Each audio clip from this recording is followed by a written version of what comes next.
இன்னைக்கு நாம சாப்பிட்ட வாழைப்பழம் ஒரு காலத்துல இப்படியெல்லாம் இல்ல.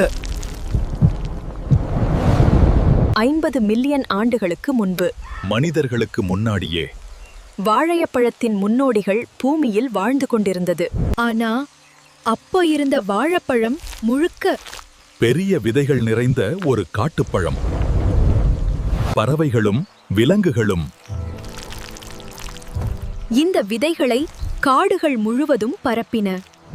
ஆயிரக்கணக்காண்டுகளாக இயற்கை இந்த பழத்தை மெதுவாக மாற்றிக்கொண்டே இருந்தது. கிமு 8000 காலகட்டத்தில் பாப்புவா நியூகினி மக்கள்தான் வாழைப்பழத்தை முதலில் பயிரிடத் தொடங்கினார்கள். பிறகு மனிதர்கள் விதைகள் குறைந்த வாழைப்பழங்களை மட்டும் தேர்ந்தெடுத்து வளர்த்தார்கள். ஆயிரக்கணக்காண்டுகளுக்கு பிறகு விதைகளே இல்லாத நவீன வாழைப்பழம் உருவானது. கிமு 600களில் இந்தியாவுக்கு வந்த மாசிடோனிய பேரரசர் வாழைப்பழத்தைக் கண்டு ஆச்சரியப்பட்டார். அரேபிய வர்த்தகர்கள் வாழைப்பழத்தை ஆப்பிரிக்காவுக்கு கொண்டு சென்றார்கள். பனானா என்ற பெயரே பனான் என்ற அரபு வார்த்தையிலிருந்து வந்தது. 15ஆம் நூற்றாண்டில் போர்ச்சுகீசிய மாலுமிகள் வாழைப்பழத்தை அமெரிக்காவுக்கு கொண்டு சென்றார்கள்.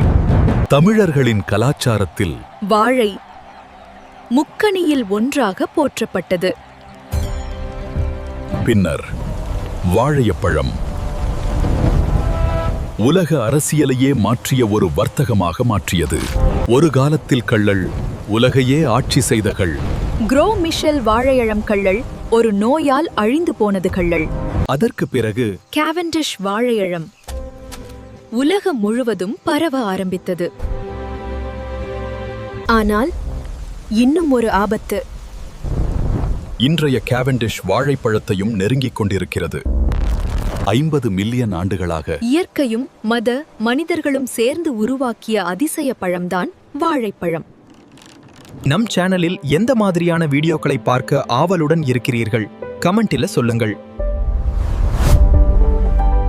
A new story universe. Adventure begins. Like and share, subscribe.